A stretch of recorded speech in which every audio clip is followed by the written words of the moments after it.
سيدنا رسول الله محمد صلى الله عليه وسلم. And we are sending our blessings and our salutations to the Prophet Muhammad sallallahu alaihi wasallam, who want to say sallallahu ala Muhammad sallallahu alaihi wasallam. Just raise your hand. Who want to say to Rasulullah, Assalamu alaikum ya Rasulullah. If you wanted to say sallallahu ala Muhammad sallallahu alaihi wasallam. It's the blessings of Jumu'ah. As he said sallallahu alaihi wasallam, when you are sending salah wa salam for me, Allah will send my soul back. So I by myself will respond to you and I will send salah wa salam for you. Sallallahu ala Muhammad sallallahu alaihi wasallam. And we mentioned today that we are not giving the credit to the Prophet Muhammad sallallahu alaihi wasallam when we talk about him. We are not increasing the honor of Rasulullah. We are so masakin. But we are doing we are trying to get some of the honor, some of that credit when we hear and when we honor our souls, our hearts, when we talk about the Prophet Muhammad sallallahu alaihi wasallam. He had Jamal. You know Jamal? What's the meaning of Jamal? Beauty. So the beauty of Rasulullah sallallahu alaihi wasallam, his Jamal in his akhlaq. And he said sallallahu alaihi wasallam in the hadith about Sayyiduna Yusuf, that Allah had given Sayyiduna Yusuf half of the beauty. And the scholars said that the Prophet Muhammad sallallahu alaihi wasallam got the whole beauty. We get it.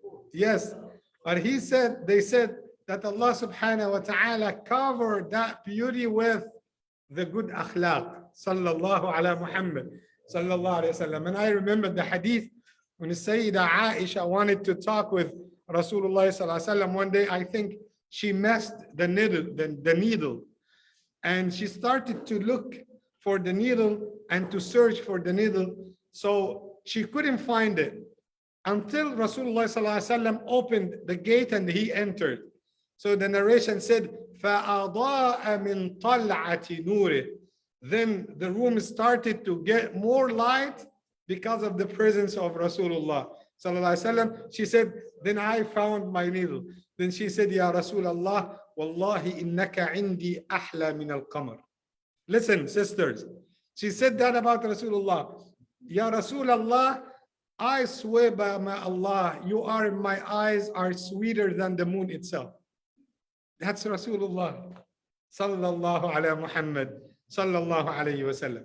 So when we talk about Rasulullah, we try to get some of that light by listening to his ahadith and getting the barakah. You know, there is something, I don't know if you heard before about this or not.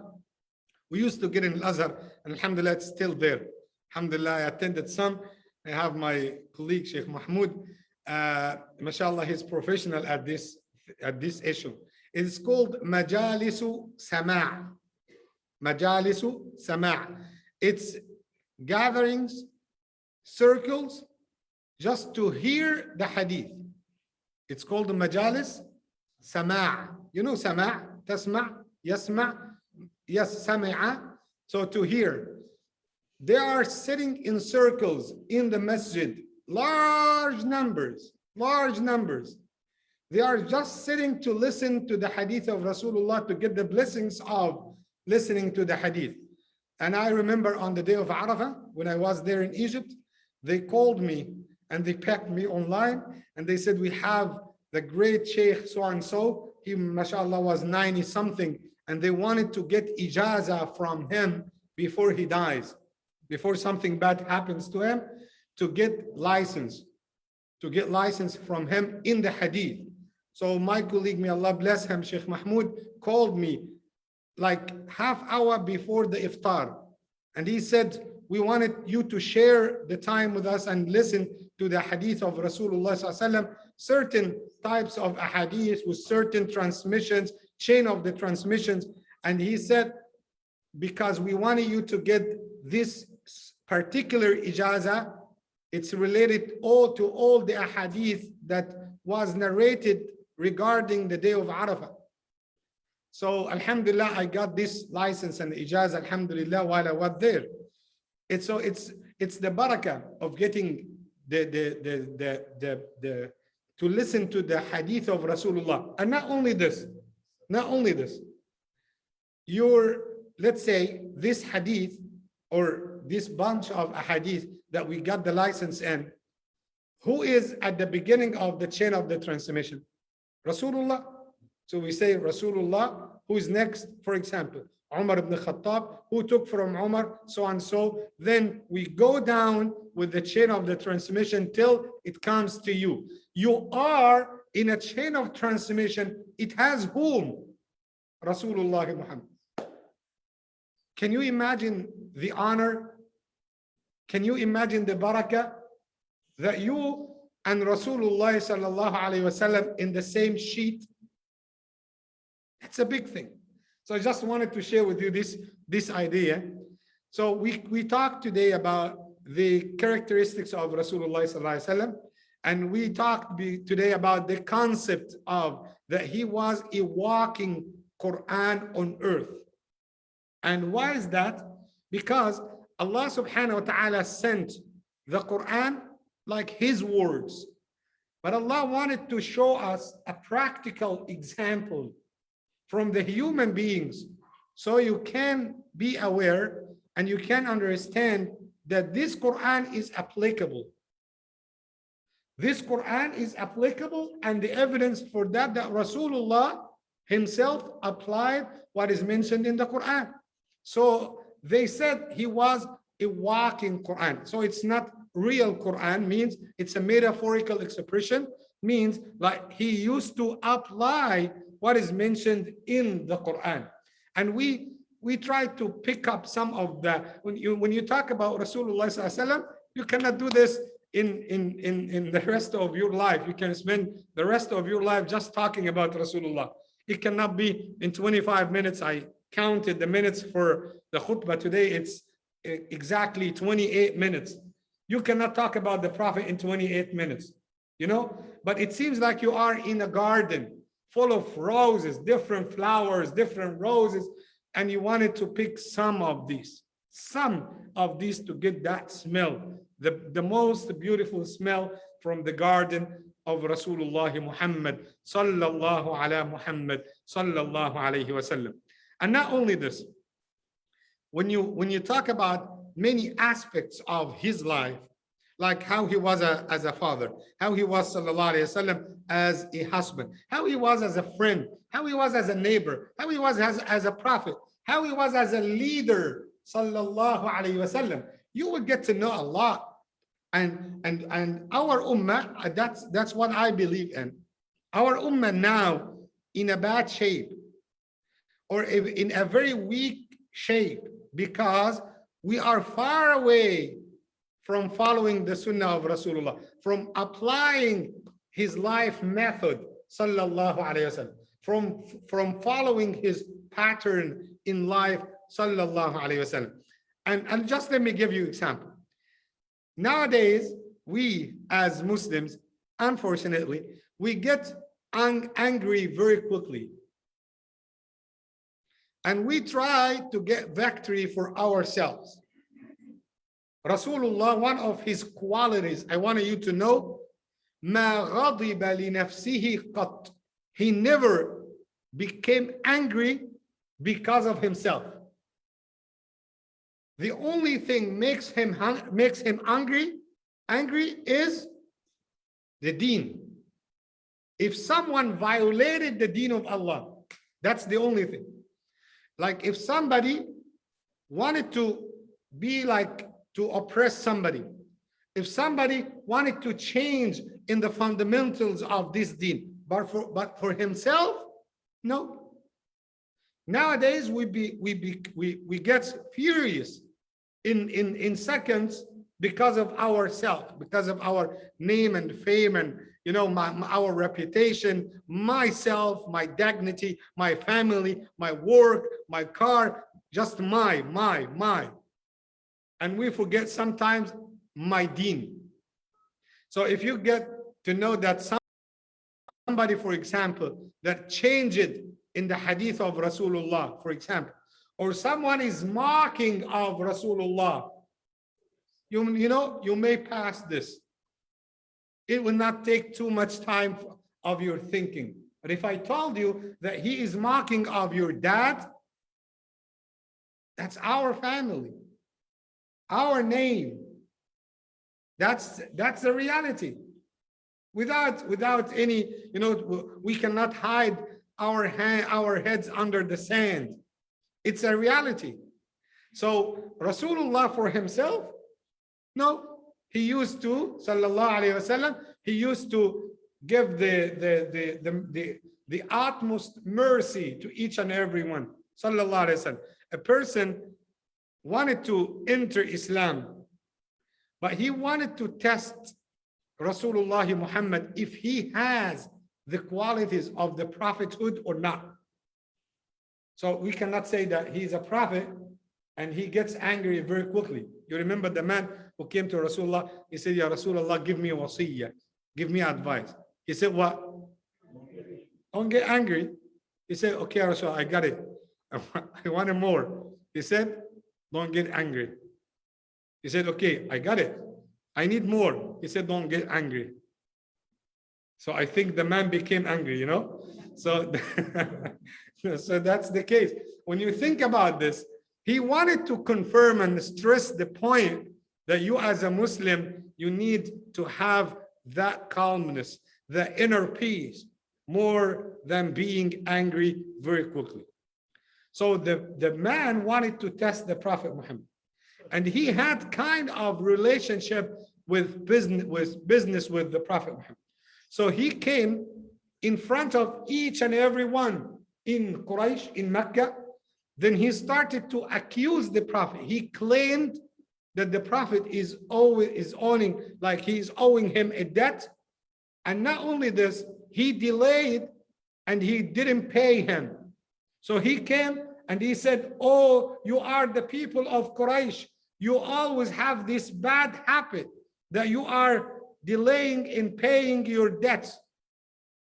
Oh, Muhammad, you didn't pay me my money. Give me my money back. Shouting. So who is there? Just guess. Who is there sitting with Rasulullah? Yes, Sayyidina Umar.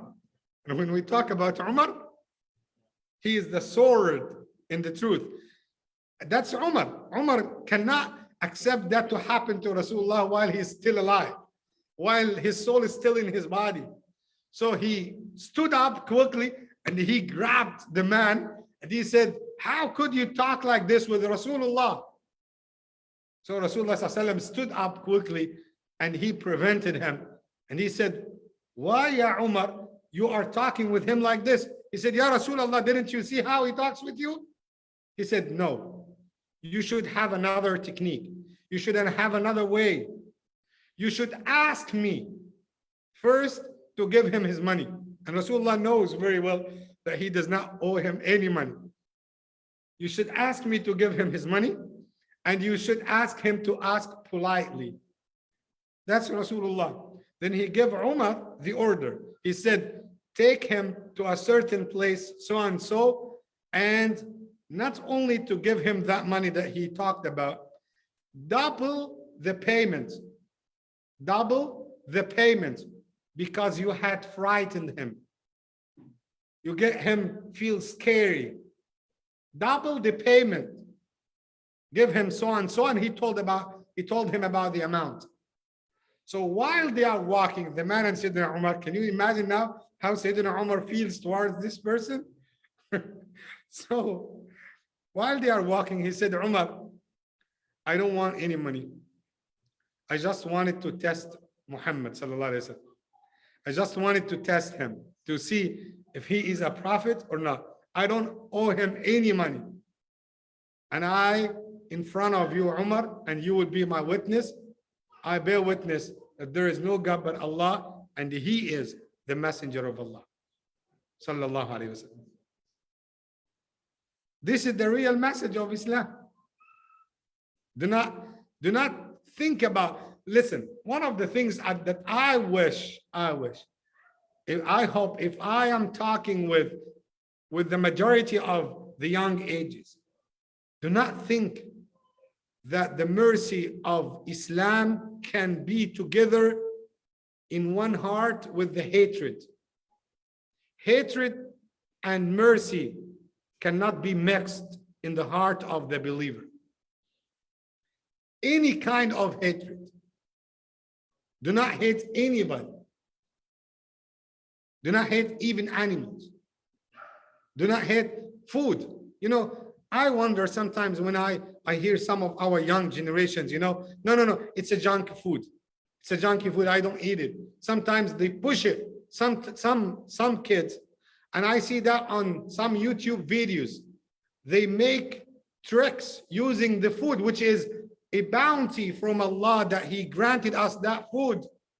So they crush the cans of the canned food, and they throw it in the air, and they like take their tires with the cars, and they go over that food.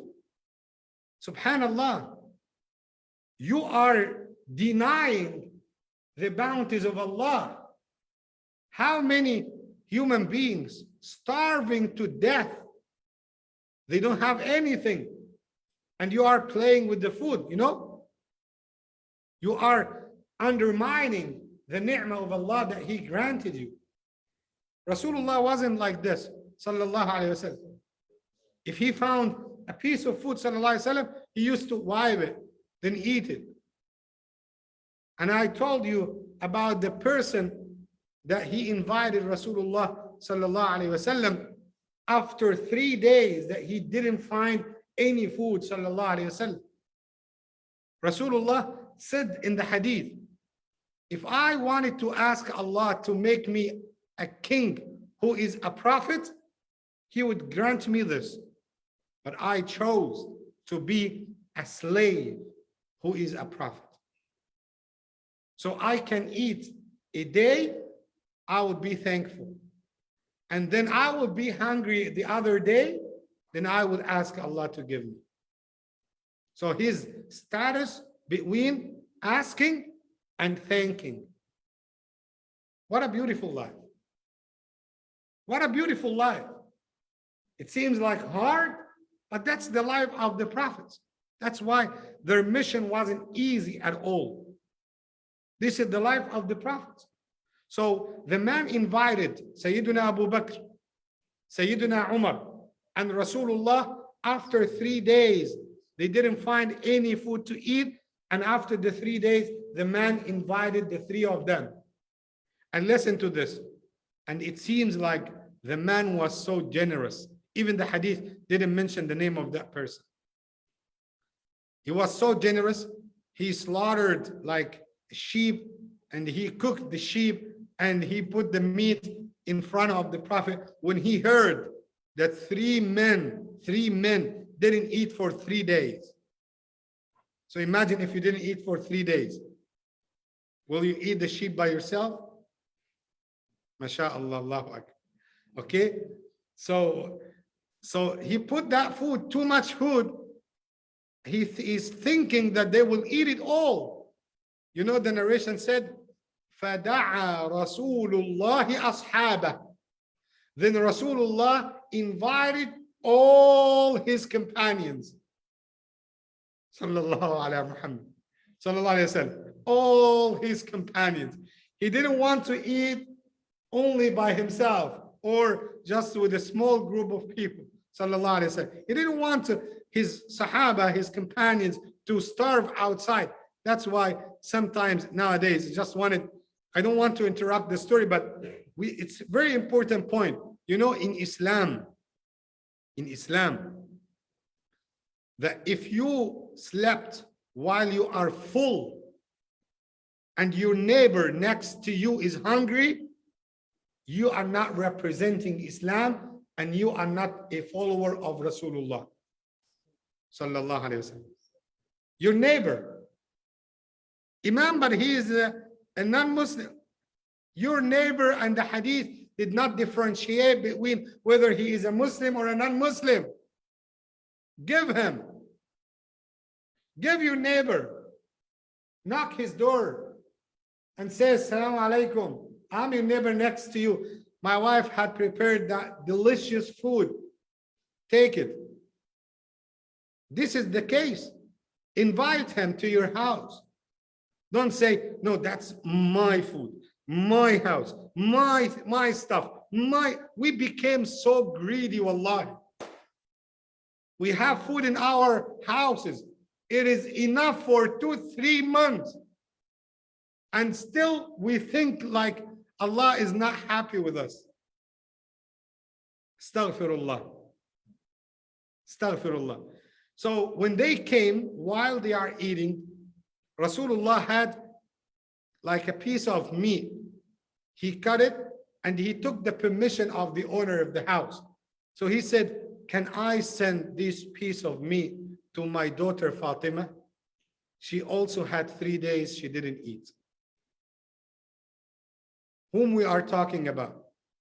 We are talking about the best of the creation of Allah, Rasulullah, and we are talking about Fatima radiyallahu anha, the daughter of the Prophet Mohamed sallallahu alayhi wa sallam. Fatima bint Rasulillah, Alu Bayt al-Nabi Muhammad, the household of Rasulullah, the mother of Al-Hasan wal-Husayn radiyallahu anhum, Sayyida Shabab Ahl al-Jannah, the leaders of the youth group in Jannah. She didn't eat for 3 days. If they wanted the treasures of dunya, they could take it, but they said no. Even Rasulullah gave them that condition. We are the household of Rasulullah. We do not accept charity. We do not accept sadaqah.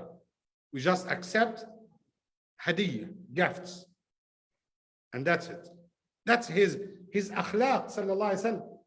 You remember when I told you the equation? I wish that you didn't forget the equation. If you are a seeker of dunya, you will get dunya and you will have nothing in the hereafter. But if you are a seeker of the hereafter, you will get hereafter and the dunya will chase you. The dunya will chase you. Whatever you are asking, Allah will give it to you. I like that expression. I'm overwhelmed by that expression. When Rasulullah ﷺ said, وَأَتَتْهُ الدُّنْيَا وَهِيَ رَاغِمَةٌ, Allah will force the dunya to come under his feet. What do you need else? So that's Rasulullah Muhammad sallallahu alayhi wa sallam. May Allah subhanahu wa ta'ala give us the blessings of his seerah sallallahu alayhi wa sallam. I myself, I enjoyed sharing the stories and living in the barakah of the seerah of Rasulullah sallallahu alayhi wa sallam.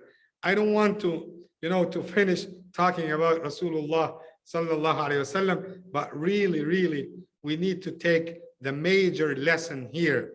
The major lesson, if you wanted to be a true Muslim, follow Rasulullah sallallahu alayhi wa sallam.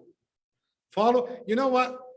He sallallahu alayhi wa sallam said in the hadith that the people of Jannah will not enter Jannah except if they will be after the Prophet Muhammad.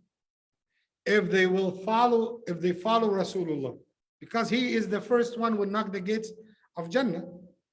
So, and people will be in the row behind the Prophet Muhammad, depending on their following to his sunnah sallallahu alaihi wasallam. So if you wanted to be with him sallallahu alaihi wasallam, one of my students, when we were talking about this, I think in 2011, he told me, Imam, can you describe to us Jannah?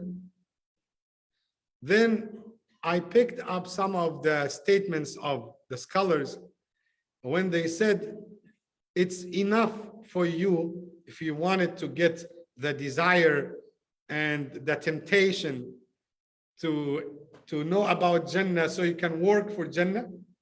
They said it's enough for you to know that Jannah has Rasulullah Muhammad.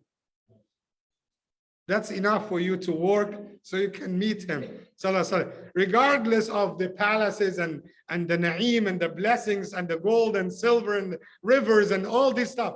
Regardless of all of this, it has Rasulullah. And just I wanted you to imagine, can you imagine if you are in Jannah, but you do not have enough good deeds to be next to Rasulullah? For me, it's a punishment. It's a punishment in Jannah. That you are in Jannah, but you cannot see Rasulullah. You are not his neighbor. Sallallahu alayhi wasallam. That's why one of the du'as, one of the beautiful du'as, oh Allah, we ask you, as we believed in him without seeing him, we ask you to gather us with him in Jannah to see him. Ameen. Say Ameen. I think that's the beautiful dua, so we can conclude our lecture with. Jazakumullahu khairan, barakallahu feekum, and just forgive me if we shortened the lecture, feel like pressure on the throat. May Allah subhanahu wa ta'ala accept from all of us. Allahumma ameen. Ya Rabb al-Alameen. Barakallahu feekum.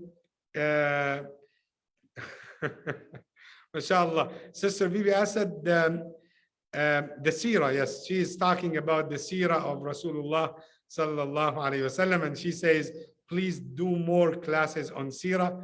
Inshallah, I will try to do my best.